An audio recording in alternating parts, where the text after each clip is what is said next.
भारत में आज भी घोड़ी चढ़ने बैठने होती है। प्लीज सर, क्या दलितों को यहाँ भी बोलने का सर, अगर सबको 4 मिनट दे दो मुझे दे दो। ये भेदभाव नहीं चलेगा दलितों के साथ। Time is 4 minute, don't waste. भाई सर, आप चेक करो, अगर सबको 4 मिनट दिए तो आप मना करो, मैं बंद कर देता हूँ उसको। क्या दलितों को सबसे आखिरी में नंबर मिलेगा और बोलने का मौका मिलेगा? क्या मजाक कर रहे हैं सर आप? नो, ये all independent people are having only 4 minutes. You take sir, independent में अपनी पार्टी का मेंबर हूं सर, और जीत के आया हूं सर, किसी की दया में नहीं आया। आज हम संविधान की गौरवशाली यात्रा पे बात करने के लिए चर्चा कर रहे हैं। कल से ये चर्चा चल रही है सर। मैंने बहुत सारे दोनों पक्ष के और जितने भी हमारे मेंबर हैं सुना सर, उनको बड़े बड़े नेता हैं सर। इसके भाग 1 में लिखा हुआ है India that is Bharat, Hindustan नहीं लिखा हुआ है सर। लेकिन सारे नेता संविधान पर चर्चा कर रहे हैं, लेकिन हिंदुस्तान ही कहेंगे, भारत कहने की हिम्मत नहीं जुटा पा रहे हैं। ये बड़ा सवाल है सर कि क्या संविधान के हिसाब से बात रखी जा रही है। मैं धन्यवाद दूंगा फूले साहू बाबा साहब अम्बेडकर को और मेरे नेता मान्यवर साहब श्री काशीराम को। 25 नवंबर 1949 को संविधान को सौंपते हुए डॉक्टर बाबा साहब अम्बेडकर ने कहा था कि 26 जनवरी 1950 को हम विरोधाभास भरे जीवन में प्रवेश करने जा रहे हैं। राजनीतिक जीवन में तो हमारे पास समानता होगी, लेकिन सामाजिक और आर्थिक जीवन में असमानता होगी। क्या ये चुनौती आज 75 साल बाद दूर हुई है? भारत ने 26 जनवरी 1950 को संविधान लागू होने के साथ खुद को एक संप्रभु लोकतांत्रिक और गणतांत्रिक राज्य होने का ऐलान किया। लेकिन सर, उस समय संविधान की स्थिति ये थी कि जैसे गांव का कोई आदमी, मैं 50 की बात कर रहा हूं, वो 50 साल पहले शहर में आ जाता और बड़े लोगों की महफिल में चला जाता, उस जहां वो खाना खा रहे हो, और वो टेबल पे नैपकिन को खा के जो है ये कहता कि ये तो फीका, क्योंकि वो जानता ही नहीं था, वो समझता नहीं था संविधान को, संविधान है क्या। संविधान उसके लिए महज दस्तावेज था। ये जिम्मेदारी थी राजनीतिक दलों पे कि वो संविधान को व्यवहार में लेके आते, और इसके इतने सारे आर्टिकल हैं, अगर इनको व्यवहार में लाया जाता तो मुझे लगता कि आज देश बहुत बदल गया होता। बाबा साहब ने कहा था कि लोकतंत्र भारतीय भूमि का केवल ऊपरी पोशाक है, उनके अनुसार यहाँ की संस्कृति अनिवार्य तौर पर लोकतांत्रिक है। भारत जैसे गरीब और गैर बराबरी वाले देश में संविधान के जरिए छुआछूत खत्म करना, वंचितों के लिए सकारात्मक उपाय करना, सभी वयस्कों के लिए मतदान का अधिकार देना और सबके लिए सम्मान अधिकार तय करना, ये बहुत बड़ी उपलब्धि थी सर।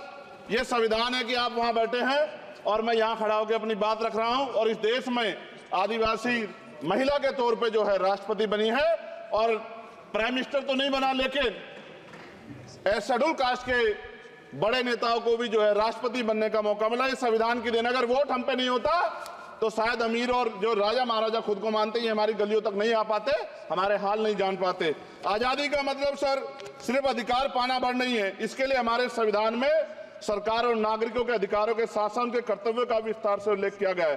बाबा साहब ने संविधान सभा में दिए गए भाषण में कहा था कि स्वतंत्रता आनंद का विषय है, पर अब हमें अपनी जिम्मेदारियों पर भी ध्यान देना होगा।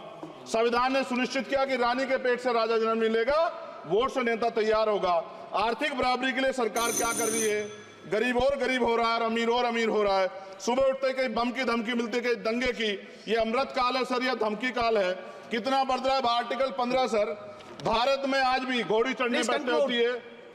प्लीज सर, क्या दलितों को यहाँ भी बोलने का सर? अगर सबको 4 मिनट दे दो मुझे दे दो। ये भेदभाव नहीं चलेगा दलितों के साथ। Time is 4 minute, don't waste. भाई सर, आप चेक करो, अगर सबको 4 मिनट दिए तो आप मना करो, मैं बंद कर देता हूँ उसको। क्या दलितों को सबसे आखिरी में नंबर मिलेगा और बोलने का मौका मिलेगा? क्या मजाक कर रहे हैं सर आप? नो, ये all independent people are having only 4 minutes. You take sir, independent में अपनी पार्टी का मेंबर हूं सर, और जीत के आया हूं सर, किसी की दया में नहीं आया। Take 1 minute and finish. Sir, कल भी बोले तो एक दलीय पार्टी के लोग, आप मौका दो सर। मूछे रखने पर हत्या होती है, महिलाओं पे, छोटे मासूम बच्चों पर रेप हिंसा होती है। एनसीआरबी का डाटा देकर डर लगेगा। यही 1 किलोमीटर में संविधान को जलाया गया, और महाराष्ट्र के परभनी में अभी भी संविधान को नष्ट किया गया, उसकी कॉपी को। आर्टिकल 25-26 में संविधान में सभी को धार्मिक आजादी। कहाँ है दलितों की, मुसलमानों की, जैनों की, बौद्धों की, ईसाइयों की? छत्तीसगढ़ में सतनामी समाज को संविधान की अपनी धार्मिक आजादी के आधार पर जो है उनको अपमानित करके जेल में बंद कर दिया। संभल, अजमेर, अयोध्या सब इसका उदाहरण है। ये सरकार आलोचना डरती है। कितने लोग जेल में बंद है? मिरान हैदर, खालिद सैफी, उमर खालिद खान, सिफा खान, गुलफ्शा फातिमा और आजम खान साहब राजनीतिक विरोध में बंद है। सरकार यहाँ बैठी है, सरकार सामाजिक न्याय की बात करती है। बताएं कितने दलित मुख्यमंत्री बना रखे हैं आपने? 13 ज्यादा सरकार स्टेट में सरकार है। कितनी महिला मुख्यमंत्री है? आपकी सरकार ने सुप्रीम कोर्ट के आदेश के बाद रिजर्वेशन प्रमोशन में जारी नहीं किया। और ओबीसी को पॉलिटिकल रिजर्वेशन आप देंगे नहीं देंगे, आप बताने का काम करें। मैं 75 साल की गौरव यात्रा में हम एक सभ्य समाज नहीं बना पाए, इसलिए जाति आधार पर SC ST OBC के बच्चों को प्राइमरी स्कूल से लेकर उच्च संस्थानों में भेदभाव किया जाता है। सरकार निरंकुश हो गई, कोई बुलडोजर से कार्रवाई करता है। कल मंत्री जी ने कहा हमने राष्ट्रीय पिछड़ा वर्ग आयोग बनाया, 69 शिक्षक भर्ती में उसकी सिफारिशों को नहीं माना। EWS के जरिए आपने संविधान पे आरक्षण के प्रावधान पे हमला किया। 1 मिनट में खत्म कर रहा हूं सर। संविधान सर न्यायपालिका में आर्टिकल 124 ये कहता है सर, ये अधिकार जो है। Sundar sir, please conclude. Sir 1 minute में Please conclude. संविधान में न्यायाधीशों की नियुक्ति का अधिकार राष्ट्रपति के द्वारा होना चाहिए, अभी तक नहीं हो रही है। All India judicial service commission कब बनेगा? क्या चंद परिवार ही सर जज बन सकते हैं? और आज हम सर, मैं सरकार से सवाल पूछना चाहता हूं सर, सेवाओं में SC ST OBC वर्ग का कितना प्रतिनिधित्व है? भारत सरकार के मंत्रालयों के अधीन PSU में, बैंकों, बीमा कंपनियों में और स्वच्छता संस्थानों में आउटसोर्स तथा कॉन्ट्रैक्ट पर वर्तमान कार्यरत कर्मचारी कुल कितनी संख्या है? आउटसोर्स और कॉन्ट्रैक्ट में कार्यबल SC ST OBC कितना प्रतिशत है?